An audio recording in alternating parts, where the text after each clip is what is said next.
The first thing I want to talk about is foot placement. While not as crucial as on squat or deadlift, it still is important on bench press. It forms your connection to the ground and your base. I prefer to keep a flat foot on the ground. This ensures I get the best connection possible. I also like to keep my back tight and arched. To do that, I like to keep my feet back as far as I can while still keeping them flat. For everyone, this is going to be a different position, but you want to put them back, but not so far back that you can't keep them flat on the floor. The next thing I want to talk about is back position. As you lie down on the bench, you want to position your back in the appropriate position. For everyone, this may be a little bit different, but essentially what you want is to have your back in a position where you're not so far away from the bar that it becomes difficult to unrack, but you're not so far under it that you're likely to hit the pegs when you're pressing. I prefer to put the bar right around forehead height, and this will put my back connection with the bench just below where the bar sits on the rack. So now that we're in the proper position, I want to talk about back arch. Now this tends to be a little bit of a controversial topic, especially amongst bodybuilders. Many bodybuilders don't think they should arch. They think that an arch is just a powerlifting move. But arching your lower back will help keep your spine neutral and protect it while you're pressing. It will also ensure your overall back can stay tighter. Now, if you're not concerned about powerlifting, maybe you don't need to arch as much as powerlifters, but you should still keep a slight arch in your lower back. If you're a powerlifter, then you want to arch as much as you possibly can to minimize the distance the bar has to travel.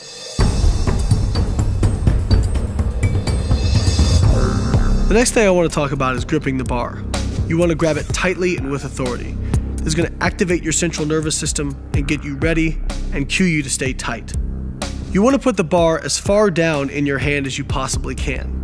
If you hold the bar out in your fingers, it is more likely to cause your wrist to roll back. This means you are no longer pressing with optimal force. A straight wrist will be the most optimal way to press. So you want to hold the bar as low in your hands as you can. Grip width is going to be very individual depending on your arm length. People with longer arms will probably need to grip wider. People with shorter arms can grip more narrow. But I don't like exaggerated grips in either direction. Most people are going to be around the rings or just a few inches inside the rings. I also don't recommend a false or thumbless grip.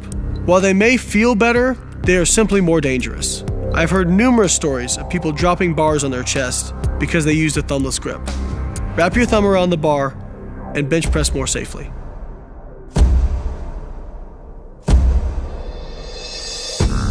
The next thing I want to talk about is squeezing your shoulder blades together. Squeezing your shoulder blades together will allow you to stay tighter. It also protects the shoulders. What I mean by squeezing shoulder blades together is think about if you had a grape in between your shoulder blades. You want to squeeze so tight that you crush that grape. Just like on squat, we want to breathe to create the maximum amount of intraperitoneal pressure so we can brace more effectively and move more weight. Before you begin the movement, you want to take in a deep breath, unrack the bar, blow that breath out, and take in another new deep breath before you start your first rep.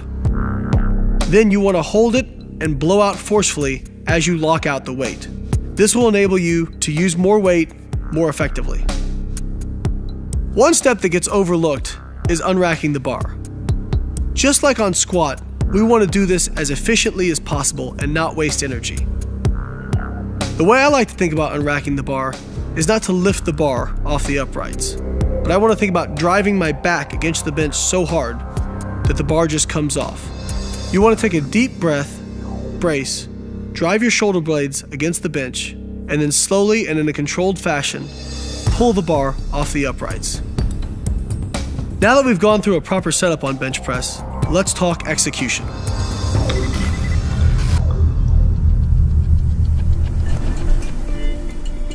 After you've unracked the bar and you're ready to start your first rep, you want to take in a big breath and brace your abdominal wall just like you would on squat or deadlift.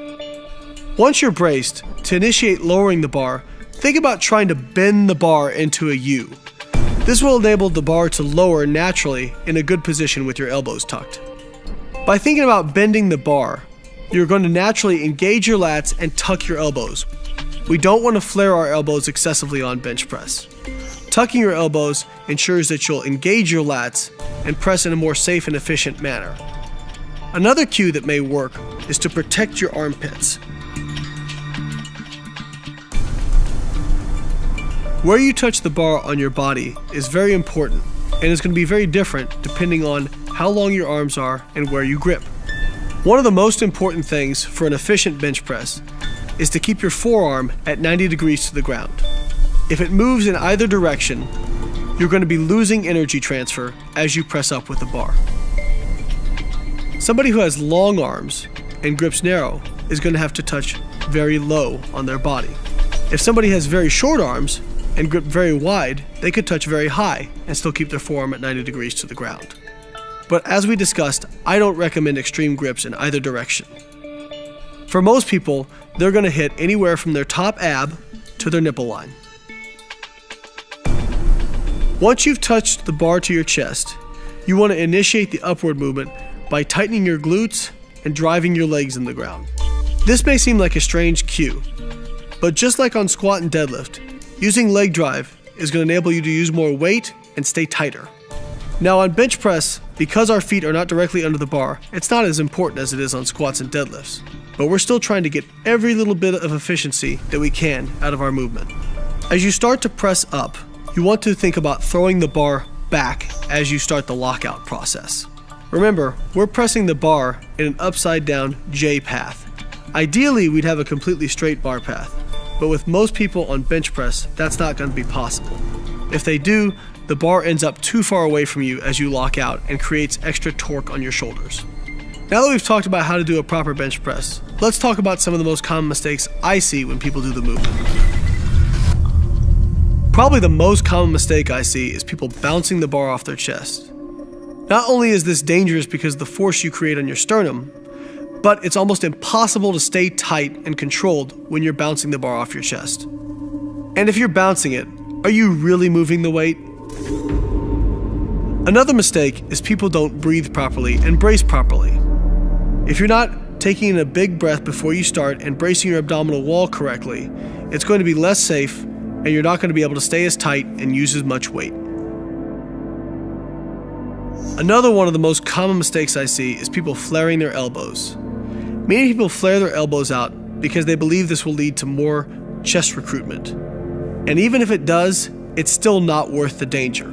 This was how I tore my pec 7 years ago, by using too wide of a grip and flaring my elbows out. It also means you're not going to be able to keep your lats tight, and it's going to lead to less efficiency in the movement. Another big mistake I see is rolling your shoulders forward.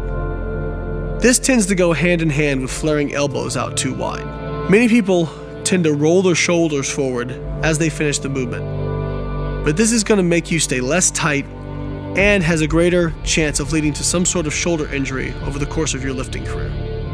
Another mistake that coincides with flaring elbows and rolling shoulders is unlocking your shoulder blades. Many people will unlock their shoulder blades as they finish a bench press because they feel it will enable them to lock out more weight. But that's not the case. It will cause you to lose tightness and increase the possibility of injury. Another mistake I see is people not keeping their feet planted. They have what I call floppy feet. It usually coincides with all the other cues we've talked about of not staying tight. Keep your feet planted to the floor. This will enable you to stay tighter and press more effectively.